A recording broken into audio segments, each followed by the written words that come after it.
Bueno, y el cobro de impuesto a las iglesias se cayó. Como siempre lo digo en todos los videos, la única cura para el uribismo es el pacto histórico y Petro presidente. Ese impuesto que le iban a cobrar a las iglesias y que se está cayendo prácticamente, o se cayó en el Senado, que no pasó, eso es pura manipulación del uribismo. No se puede decir de otra cosa más. Miren, yo nací en una familia, crecí en una familia cristiana. Mi hermano es bautizado, mi hermana es bautizada, mi mamá es bautizada, el único que no fui o no está bautizado en el momento soy yo. Aún así me considero muy cristiano porque trato de seguir las cosas como se llaman en la iglesia cristiana.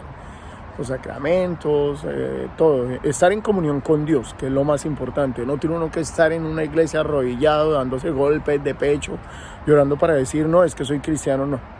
Es tratar uno de llevar las cosas bien con Dios, en comunión con Él, con su familia, con todos. Tampoco soy perfecto, porque tampoco lo soy, tengo también mis errores. Pero que la iglesia no pague los impuestos que tienen que pagar sí me parece el colmo. Ellos se la pasan recaudando el diezmo, aparte del diezmo, la limosna, las donaciones, todo lo que le hacen las personas. Hay mucha gente que es incauta, o sea, qué pena decirlo, pero es ingenua. Entregan carros, casas, fincas, de todo por la iglesia, por creerle al pastor. Hay pastores muy buenos, yo no lo voy a negar. Y si ustedes ven muchos de los pastores que no tienen prácticamente nada, son los mejores pastores que hay porque lo que cogen o lo que recaudan es para entregárselo a esas personas pobres también que necesitan. Pero si ustedes miran todo ese poco, y qué pena decirlo, y me disculparán al que se sienta mal, pero ese Ricardo, el de Avivamiento, es un parásito, es un ladrón, el de Avivamiento en Bogotá, en la calle 13. Y qué pena con los que me escuchan, al igual que Aránzola, el de Barranquilla. Muchísimos pastores que están metidos en la iglesia cristiana son una mano de ladrones en Colombia y en muchas partes del mundo. Pastores que le dicen a la gente que escuchan que la voz les está diciendo, el Espíritu Santo, que hay 100 personas que van a entregar cada uno a 20,000 pesos. Esas 100 personas y las podemos multiplicar en 1,000. ¿Eso qué es? ¿Cuándo el Espíritu Santo les va a pedir plata? ¿Cuándo en la Biblia está escrito que tienen que entregarle la plata o los bienes al padre o al cura o a lo que sea? Esos son embaucadores, ladrones, es lo único que son. ¿Cuándo ustedes vieron a Jesús montado en camellos, los más finos y llenos de oro? Jamás, jamás. Antes lo poco que él podía recaudar o podían recoger era para repartirlo entre la misma gente. Pero estos ladrones, embaucadores, al igual que Milton, el que se la pasa con el Centro Democrático, otro ladrón más, embaucan a la gente, los engañan, se toman la fe de las personas y se burlan de ellos. Les voy a dar un ejemplo vivo, ese Ricardo, el de Avivamiento. Yo hace años trabajaba en la primera empresa de internet prácticamente de comunicaciones en Colombia, que fue Coldecom, si no estoy mal era el nombre, que todavía no había ni siquiera internet por medio de línea telefónica. Mi jefe, el dueño de la empresa, y yo sé que muchos de los que están en mi Face también se acordarán de él, don Carlos, nosotros empezamos a asistir a Avivamiento, a ir allá a esa iglesia. Me parecía muy chévere las alabanzas y todo lo que hacían. Y un viernes, don Carlos sí, desafortunadamente pues se metió con personas que no tenía que haberlo hecho, pero él quería cambiar su vida y empezó a asistir a la iglesia. Y un viernes en la tarde ahí en Avivamiento, que si ustedes lo miran en el periódico, buscan por internet, van a encontrar que ahí asesinaron a una persona. Precisamente fue a don Carlos. Tenía una escolta afuera, otro escolta adentro, con las personas de la empresa que lo acompañaron. Y como es normal que las personas se caigan en el momento que están orando, haciendo algún cántico, sobre todo en oración, cuando vieron fue que don Carlos cayó.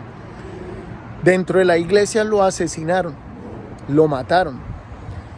Fue algo muy desafortunado para la empresa y para las personas que nos enteramos, porque pues de una u otra forma lo apreciamos a pesar de pronto los inconvenientes que había tenido en su pasado.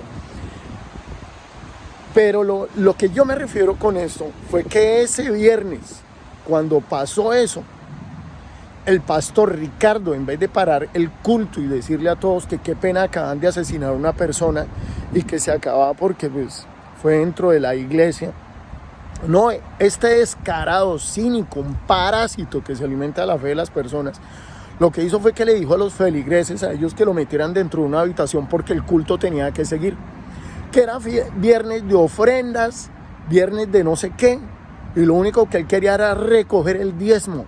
Por la plata, por la ambición, no le importó. Y cogió a don Carlos, lo cogieron como si fuera un animal y lo tiraron como si fuera un perro. Muchas de las personas que en ese momento estaban en la iglesia, muchos se retiraron, no volvieron a asistir. Yo no volví a asistir a esa iglesia. Muchos de mis compañeros tampoco volvieron a asistir porque dijimos, ¿cómo es posible que maten a una persona dentro de la iglesia, independiente si fue el jefe de nosotros o no? Y este descarado llegó y puso que no, que tenían que seguir en el culto, porque era, como les indicaba, día de ofrendas, de alabanzas y de todo, como si hubiera sido un perro. Yo creo que una persona en sus 5 cabales, sucede una tragedia de esa, lo primero que hace es llamar a la policía de todo. Sí la llamaron, ellos llegaron, y cuando llegaron a hacer el levantamiento del cuarto, era en una habitación que lo tenían encerrado. Así de cínico y de descarado es ese Ricardo, el de Avivamiento en la 13. Por eso hace tiempos, inclusive alguien me enviaba videos de él, que él, hablando y de todo, les decía, esa es una basura. Y ese pastor es uno de los que se va a ir derechito al lago de fuego. Si pasó eso, quién sabe cuántas cosas sucias tendrá ese pastor ya en su iglesia. Al igual que, si ustedes recuerdan, que él es uno de los que iba allá al Palacio de Justicia a decir que es que Duque era su presidente y el uribismo. Todo el uribismo lo acompaña. Lo mismo sucede con ese pastor Ricardo Aránzola en Barranquilla, pidiéndole a sus feligreses en pandemia y durante todo ese tiempo que fueran y le hicieran donaciones a la cuenta bancaria. Son tan cínicos y tan descarados que en vez de ayudar a la gente en pandemia que se quedó sin trabajo, sin dinero, no, lo que hacían era pedir para la iglesia, pedir, y así son miles y miles de pastores que supuestamente proclaman la palabra de Dios. Entonces me parece el colmo que las iglesias no vengan a entregarle también los impuestos al pueblo. ¿Por qué todas las empresas y en todos lugares cobran los impuestos, pero menos las iglesias cristianas? ¿Por qué no lo están haciendo las iglesias? Todos tienen que aportar. ¿Cómo así que ellos se vuelven multimillonarios con yates, con casas? Empiezan a investigar las iglesias y se dan cuenta que son dueños de hoteles. O sea, ellos van a impartir culto los domingos, el domingo, los jueves, van a impartirle a ustedes, a orarle a Dios, pero tienen los hoteles abiertos donde van y se prostituyen mujeres, se prostituyen niñas, están en adulterio, en fornicación. O sea, es como si tuvieran una doble vida y la gente aún no entiende y no capta eso. Tienen negocios, tienen fincas, tienen ganado, tienen de todo. Y como yo siempre lo dije, ¿cómo es posible que los pastores, uno los ve con los carros más lujosos, carros de 100, 200 millones, de la plata que sea, y ve uno a los pobres ancianos en la primer fila con los zapatos rotos, llevándole la plata al pastor, sin ropa, sin qué comer, sin cómo alimentarse, simplemente por creerles en la fe que ellos les están promulgando?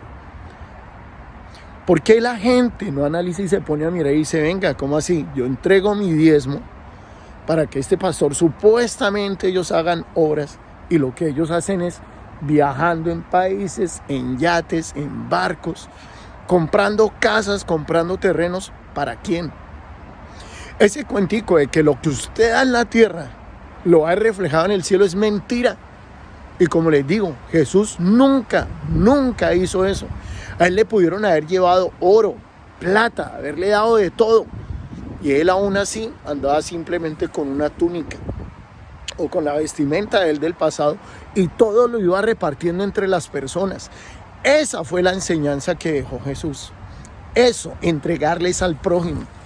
No esperar a que los llenaran de plata como todo ese poco de ladrones embaucadores.